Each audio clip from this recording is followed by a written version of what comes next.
Ընկերներ, Սահմանադրական դատարանի նման տեսակ որոշման ականատես եղել է ինքս նախկինում ևս։ Այս որոշումը տարբերվում է մեկ կարևոր հանգամանքով, ցավոտ հանգամանքով։ Այն կայացվեց 2026 թվականի հուլիսի 4-ին Սահմանադրության օրվան ընդառաջ։ Եվ Սահմանադրության օրվան ընդառաջ արձանագրվեց, որ Հայաստանում կա Սահմանադրություն, կա Սահմանադրական դատարան, բայց չկա Սահմանադրականություն, չկա Սահմանադրական արդարադատություն։ Սահմանադրական արդարադատության համար առաջնային է իհարկե Սահմանադրական դատարանի կազմի լեգիտիմության խնդիրներ, որը ցավոք չհաղթահարվեց։ Սահմանադրական դատարանը հենց ինքը հրաժարվեց իր իսկ կազմի լեգիտիմության խնդիրը հաղթահարել։ Այն, որ այս ընտրություններին ընտրախախտումների հետ կապված հանգամանքները անվիճելի էին, կարծում եմ ակնհայտ է։ Այն խնդիրները, որոնք մենք ներկայացրել ենք, գնահատողական դատողությունների տիրույթից դուրս էին։ Դրանք ակնհայտ էին, դրանք հայտնի էին, պարզապես դրանք պետք է նաև իրավական կերպով ճիշտ ամրագրվեր։ Եվ դա ամրագրվեց։ Արդյոք դա տվեց այն արդյունքը, որը կլիներ արդարության պահանջի բավարարումը, ոչ։ Սա խոսում է համակարգային խնդիրների մասին, որը մենք ունենք Հայաստանում։ Հնարավոր է այս Սահմանադրական դատարանում տևած դատական նիստերը մեր մի քանի այլ նաև հայրենակիցների համար լինեին ինչ-որ տեղ ճանաչողական։ Հնարավոր է։ Դա անհրաժեշտ էր, կարծում եմ այո։ Ըստ էս բարձր դատարանի վրա քաղաքական ազդեցություն եղել է թե ոչ։ Բարձր դատարանի դատավորներից մեկի նույնիսկ հարցադրումները քաղաքական իշխանության խոսույթից էին։ Հետևությունները թողնում եմ ձեզ։ Սպասելիքներ չունեին, ընդդիմադիրները ոչ մեկ չուներ, այս գործընթացը ինչի համար նախաձեռնել։ Կներեք, բայց սպասելիքներ ընդհանրապես չունենալու տրամաբանությունը ես չեմ կիսում, բայց սպասելիքներ ունենալու նաև մոտեցումը պետք չի նույնացնել ռոմանտիզմի հետ կամ իրականությունը, այսպես ասած, պատշաճ չգնահատելու հետ։ Մեկ հարց կար, որը բոլորի համար անվիճելի էր։ Պայմանական հավանականությունը, որ Սահմանադրական դատարանը կունենար այդ քաջությունը, անվավեր ճանաչելու ընտրության արդյունքները։ Իդեպ, չէ, հարցադրումը մինչև վերջ թույլ տվեք պատասխանեմ։ Արդյոք այդ քաջությունը կունենար թե ոչ, շատ նվազ մակարդակի էր։ Արդյոք երկրորդ փուլի հնարավորության քաջությունը կունենար մի փոքր ավելի բարձր, բայց մանդատների բաշխման կարգի հետ կապված հարցը դա նույնիսկ կենտրոնական ընտրական հանձնաժողովի համար ակնհայտ էր։ Այսինքն կենտրոնական ընտրական հանձնաժողովի ցանկացած անդամ գիտակցում է, որ վաղ թե ուշ այս հարցի վերաբերյալ իրենք ստիպված են լինելու տալ պատասխաններ, որովհետև երբ անվավեր է ճանաչվում ընտրական տեղամասի արդյունքները կենտրոնական ընտրական հանձնաժողովի նախաձեռնությամբ, որը էական ազդեցություն է ունենում ընտրության ընդհանուր ելքի վրա,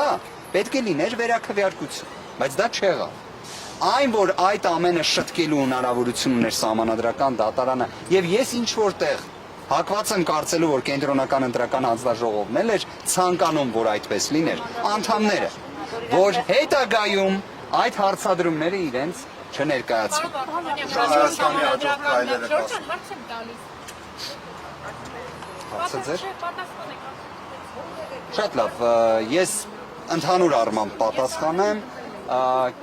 առաջիկայում կտեսնեք նաև Ուժեղ Հայաստան կուսակցությունների դաշինքի հայտարարությունը, քաղաքական մասով այդքանը կասեմ, դրանից ավելը չեմ ասի, բայց մի բանն եմ ուզում հատուկ ընդգծել։ Ես ուզում եմ շնորհակալություն հայտնել բոլոր մեր այն հայրենակիցներին, ովքեր այս օրերին հետևում էին Սահմանադրական դատարանում տեղի ունեցող նիստերին, աջակցում էին մեզ այս ողջ ընթացքում, թե նախորդիվ դրան, թե այս ընթացքում։ Ընդհանրապես մեր հայրենակիցներին ես ուզում եմ իմ երախտագիտության խոսքը ասել, որովհետև մենք ունենք ֆանտաստիկ հայրենակիցներ։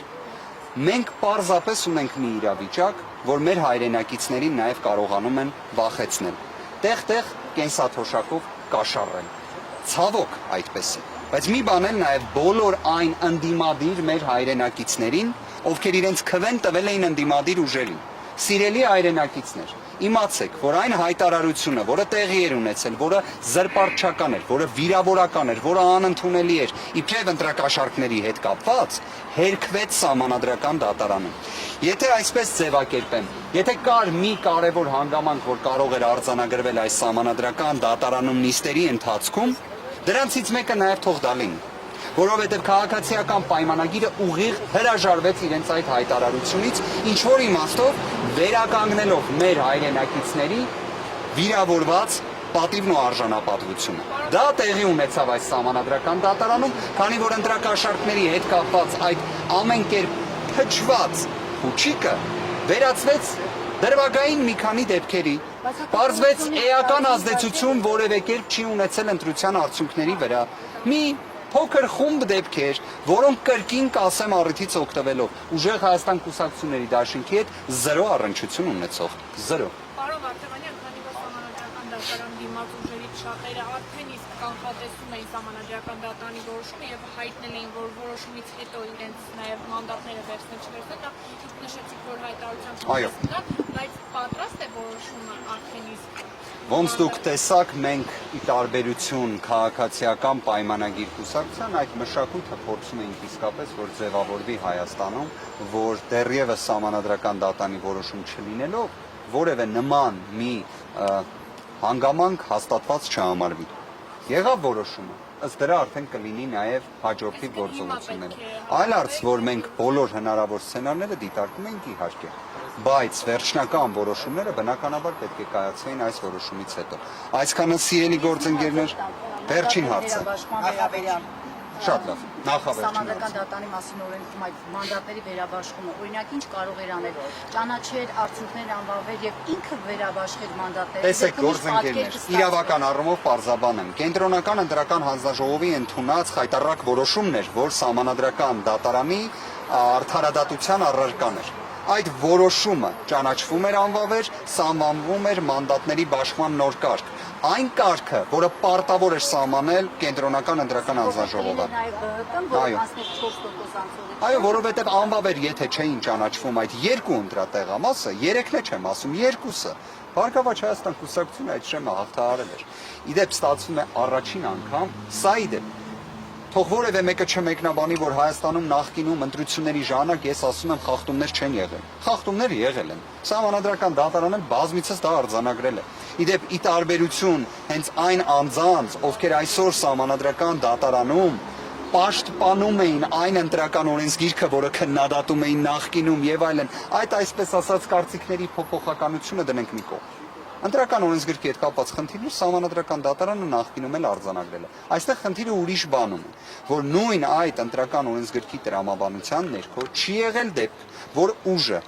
հաղթահարի ըստ քաղաքացիների քվեի անցողի քշեմը, բայց Կենտրոնական ընտրական հանձնաժողովը խլի այն։ Արգելի անցնել անցողի քշեմը։ Սա առաջին անգամ էր, սա աննախադեպ էր, թող սա էլ արձանագրվի։ Վերջին հարցը։ Պատրաստվում եք բավարարագրային հայտարարություններ, թե կոնկրետ գործողություն։ Հայտարարության մեջ նաև նշվածի վերաբերյալ էլ պատասխան կտեսնեք։ Շնորհակալ եմ, որ ոչ աշխատանքային օրով էլ լուսաբանեցիք այս ամենը։ Շնորհակալ եմ։